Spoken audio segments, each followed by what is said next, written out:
सृष्टि के उस आदिकाल में, जब समय की गति आज जैसी तीव्र नहीं थी, जब दिन और रात केवल घड़ी नहीं बल्कि चेतना की अवस्थाएं हुआ करती थीं, तब हिमालय की गोद में स्थित कैलाश पर्वत केवल पत्थर और बर्फ का ढेर नहीं था।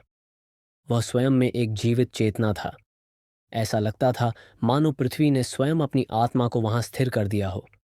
बर्फ से ढकी उसकी चोटियां सूर्य के प्रथम प्रकाश में चमकती थीं और ठंडी निर्मल वायु में एयू की ध्वनि बिना किसी उच्चारण के स्वयं बहती रहती थी। उसी कैलाश पर, उसी अनंत मौन के केंद्र में भगवान महादेव स्थित थे। वे ध्यान में लीन नहीं थे, वे स्वयं ध्यान थे। उनका शरीर भस्म से आच्छादित था, मानो यह स्मरण कराता हो कि जो कुछ भी दृश्य है वह अंततः भस्म में ही विलीन होना है। उनकी जटाओं में गंगा विराजमान थी, जो यह बताती थी कि उनके भीतर से ही जीवन का प्रवाह निकलता है। उनके कंठ में नील विराजमान था, जो त्याग की चरम सीमा का प्रतीक था। वह विष जिसे उन्होंने स्वयं पिया ताकि सृष्टि बची रह सके। और उनके मुख पर वह शांति थी, जो यदि एक क्षण के लिए भी किसी के हृदय में उतर जाए तो उसका समस्त जीवन बदल जाए। उनके ठीक सामने अत्यंत स्थिर, अत्यंत शांत, पूर्ण समर्पण के भाव में बैठा था नंदी। नंदी न बोलता था, न हिलता था, न उसकी आंखों में कोई जिज्ञासा थी, न कोई प्रश्न। उसकी दृष्टि केवल एक ही दिशा में थी, अपने स्वामी की ओर। ऐसा लगता था मानो उसके लिए संसार में कुछ और अस्तित्व ही नहीं रखता। वह न महादेव को देख रहा था, वह महादेव में विलीन हो रहा था। पर नंदी का यह स्वरूप किसी एक क्षण का परिणाम नहीं था। यह अनगिनत जन्मों, तपस्याओं और समर्पण का फल था। बहुत पहले धरती पर शिलाद नाम के एक महान ऋषि रहते थे। वे वेदों के ज्ञाता थे, तप और त्याग में अनुपम थे, पर उनके हृदय में एक गहरी पीड़ा थी। उनके जीवन में संतान नहीं थी, पर यह पीड़ा सांसारिक वंश की नहीं थी। ये पीड़ा थी उत्तराधिकार की, ऐसी चेतना को आगे बढ़ाने की जो शिव से जुड़ी हो।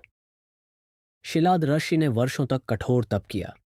उन्होंने शरीर को कष्ट दिया, मन को मौन किया और अंततः अपनी चेतना को शिव में विलीन कर दिया। जब महादेव प्रकट हुए तो वह प्रकट होना किसी आकृति का नहीं था, वह अनुभूति का प्रकट होना था। शिलाद ने उनसे ऐसा पुत्र मांगा जो मृत्यु के बंधन से मुक्त हो, जिसका जीवन केवल शिव भक्ति के लिए समर्पित हो। महादेव मुस्कुराए। वह मुस्कान वरदान से पहले का मौन थी, और उसी मौन से एक दिव्य बालक का जन्म हुआ। यह बालक साधारण नहीं था। उसके नेत्रों में वैराग्य था, उसके हृदय में शांति थी और उसकी आत्मा में शिव का निवास था। वही बालक आगे चलकर नंदी कहलाया। जैसे जैसे नंदी बड़ा हुआ, संसार उसके लिए छोटा होता गया। जहां अन्य बालक खेलकूद, हंसी और इच्छाओं में मग्न रहते, नंदी एकांत में बैठकर ध्यान करता, शिव नाम का स्मरण करता। वह प्रश्न करता था, पर उत्तर से अधिक मौन में रुचि रखता था। उसके भीतर कोई संघर्ष नहीं था, क्योंकि उसका मार्ग स्पष्ट था। एक दिन नंदी ने निश्चय किया कि वह कैलाश जाएगा। यह निर्णय नहीं था, यह स्मरण था। मानो आत्मा को अचानक याद आ गया हो कि उसका घर कहाँ है। शिलाद ऋषि ने अपने पुत्र को रोका नहीं। वे जानते थे कि यह यात्रा लौटने की यात्रा है। उन्होंने केवल आशीर्वाद दिया। जब नंदी कैलाश पहुंचा और पहली बार महादेव के दर्शन किए, तो उसका संपूर्ण अस्तित्व जैसे पिघल गया। शब्द गिर गए, पहचान गिर गई। वह उनके चरणों में नतमस्तक हुआ और वहीं स्थिर हो गया।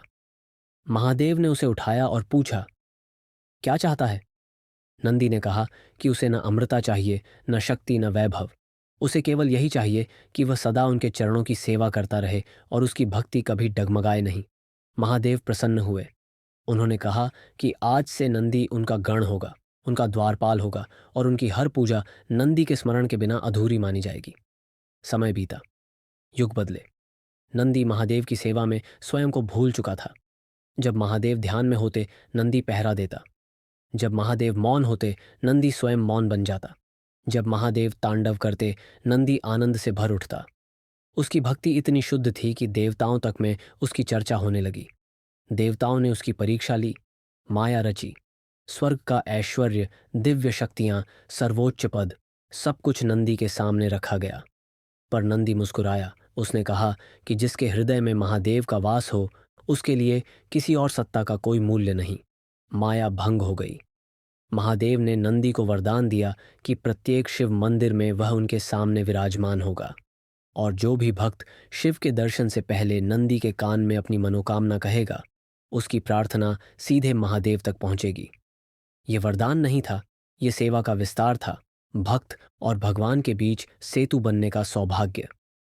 आज भी जब कोई भक्त शिव मंदिर में प्रवेश करता है और सबसे पहले नंदी को नमन करता है, वह केवल परंपरा नहीं निभा रहा होता, वह उस अनंत भक्ति को प्रणाम कर रहा होता है जो युगों से स्थिर है। नंदी आज भी वहीं बैठा है, शांत, स्थिर, अमर, महादेव की ओर निहारता हुआ, मानो समय उसके लिए ठहर गया हो। यह कथा हमें सिखाती है कि सच्ची भक्ति दिखावे में नहीं, पूर्ण समर्पण में होती है। जो स्वयं को ईश्वर को अर्पित कर देता है, वह केवल भक्त नहीं रहता, वह ईश्वर की चेतना का हिस्सा बन जाता है।